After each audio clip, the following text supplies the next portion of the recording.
Hello বন্ধুরা, সবাই কেমন আছেন? আর সবাইকে শীতের শুভেচ্ছা রইলো। কারণ এখন প্রচণ্ড শীত পড়েছে আর এই শীতে কিন্তু খিচুড়ি খেতে অনেক মজা। তো আজকে এজন্য আমি একটু ভুনা খিচুড়ি রান্না করব। তো সেই খিচুড়িটাই আজকে আপনাদের সাথে শেয়ার করব। এখানে সবজি দিয়ে ভুনা খিচুড়ি রান্না করব। আর আমি যেভাবে করি সেইভাবে আপনাদের সাথে আজকে শেয়ার করছি। সেজন্য কিছু সবজি নিয়ে নিলাম। আপনারা এখানে আপনাদের পছন্দ মতো যেকোনো সবজি দিয়ে করতে পারেন এই খিচুড়িটা। আমি কিন্তু খুব বেশি মসলা ইউজ করব না। ভিডিওটা যদি ভালো লাগে প্লিজ সম্পূর্ণটা দেখে একটা কমেন্ট করে যাবেন। তো আমি খিচুড়িটা রান্না করার জন্য এখানে কিছু পরিমাণ সাদা তেল আর ১ চামচ ঘি দিয়ে দিলাম। আর এখানে দিয়ে দিলাম কিছুটা গরম মসলা যেমন এলাচ, দারচিনি আর তেজপাতা। আর দিয়ে দিলাম জিরা। আর এখানে দিলাম আমি ১ কাপ মতন, প্রায় ১/২ কাপ হবে, ১ কাপ না। পেঁয়াজ দিলাম। আপনারা কেউ যদি পেঁয়াজটা স্কিপ করতে চান পেঁয়াজটা না দিলেও চলবে। তো এখন একে, একে যে শক্ত সবজিগুলো সেগুলো দিয়ে দিলাম। যেমন অ্যা গাজরটা একটু শক্ত, আলুটা শক্ত, তারপর হচ্ছে ফুলকপি, এগুলোকে হালকা করে একটু ভেজে নেব। ভেজে নিয়ে তারপরে আমি অন্য কিছু এড করব। কারণ এগুলো তো একটু শক্ত সবজি। তো আপনারা আপনাদের পছন্দ মতো অন্য যেকোনো সবজি এখানে ইউজ করতে পারেন। আমার হাতের কাছে যে সবজি ছিল সেটা দিয়েই করছি। আমার ঘরে কিন্তু এই সবজি খিচুড়িটা খুব চলে। সবাই খুব পছন্দ করে। তো মাঝে, মাঝে একঘেয়েমি মাছ, ডাল, মাংস খেতে, খেতে যখন ভালো লাগে না তখন প্রায়ই আমি এভাবে রান্না করি। আমি খিচুড়িও অনেকভাবে রান্না করি। তো যাই হোক, আমার মতো এভাবে কে, কে খিচুড়ি রান্না করেন আমাকে একটু কমেন্ট করে জানাবেন।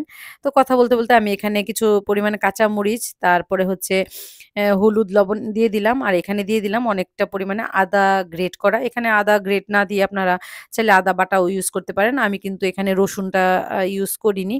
তবে যারা রসুন খেতে ভালোবাসেন তারা এখানে রসুনটা দিতে পারেন। তবে সবজি খিচুড়ি তো এজন্য আমি রসুনটা দিইনি। এটাতে যদি চিকেন দেয়া হতো তাহলে হয়তো রসুনটা ভালো লাগতো আরকি। তো এই যে এখন আমি এগুলোকে চালের সাথে আরেকটু ভালো করে ভেজে নেব। তো এখন আমি খিচুড়ির জন্য হচ্ছে পরিমাণ মতো লবণটা দিয়ে নিলাম আর হলুদ দিয়ে আরেকটু ভেজে নেব চাল ডালটাকেও। আর মুগ ডালটা তো আমার ভাজাই ছিল। আমি তো আপনারা দেখলেনই আগে মুগ ডালটাকে ভেজে নিয়েছিলাম। তো এখন আমি চালের ডাবল পরিমাণে জল দিলাম। আমার এখানে ছিল হচ্ছে ২ কাপ মতন চাল ডাল মিলিয়ে ছিল। তো আমি ৪ কাপ মতন জল দিলাম। আর স্বাদমতো চিনি দিয়ে দিলাম। দিয়ে এখন ঢাকা দিয়ে দিব। বাস আমার খিচুড়ি আর তেমন কিছু করা লাগবে না, হয়ে যাবে। খিচুড়ি দিয়ে খাওয়ার জন্য এখানে আমি আমার ছেলে-মেয়ে বলেছে ওরা আলুর চিপস খাবে। তো ওদের জন্য কিছু আলু কেটে নিলাম পাতলা করে। আর আমাদের জন্য করব, আমি আর আমার হাসব্যান্ডের জন্য করব এখানে কিছু ফুলকপি, পটল আর হচ্ছে ৩ টা বেগুনের পিস, এগুলোকে একটু ফ্রাই করে নেব আরকি। তো বাচ্চারা, আমার ছেলে-মেয়ে খিচুড়িটা অবশ্যই এমনি খেতে বেশি পছন্দ করে। আমার ছেলে বলছিল যে, "মা একটু আলুর চিপস করে দাও।" আমার ছেলে-মেয়ে ২ জনেই আলুর চিপসটা পছন্দ করে। তো এগুলোকে কেটে রেডি করতে, করতে আমার খিচুড়িটাও হয়ে গেল। জাস্ট এবার হচ্ছে কিছু ধনেপাতা ছড়িয়ে এখন নামিয়ে নেব। আর এই খিচুড়িটাতে কিন্তু ধনেপাতা দিলে বেশ ভালো লাগে। কারণ যেহেতু শীতের সবজি দেয়া আছে, শীতের সবজির সাথে ধনেপাতাটা কিন্তু খুব ভালো লাগে খেতে। তো আমার খিচুড়িটা রেডি। আর এটা কিন্তু খুব ঝটপট হয়ে যায়। বেশি টাইমও লাগে না। যখন হাতের কাছে সময় না থাকে তখন অল্প সময়ে একদম তৈরি করে নেয়া যায়। তো এখন আমি ভাজাগুলোকে ভেজে নেব একে, একে। এই যে এখন আলুর চিপসগুলোকে দিয়ে দিলাম। এগুলো ভেজে রেখে এখন আমরা খেয়ে নেব। আর বন্ধুরা, যারা কখনো এভাবে খাননি প্লিজ একবার খেয়ে দেখবেন। যদি আমার রেসিপিটা ভালো লাগে আপনারা শেয়ার করে টাইমলাইনে রেখে দিতে পারেন। যারা এতক্ষণ ধরে আমার সাথে ছিলেন আপনাদের সবাইকে অসংখ্য ধন্যবাদ এবং অনেক, অনেক ভালোবাসা জানাই।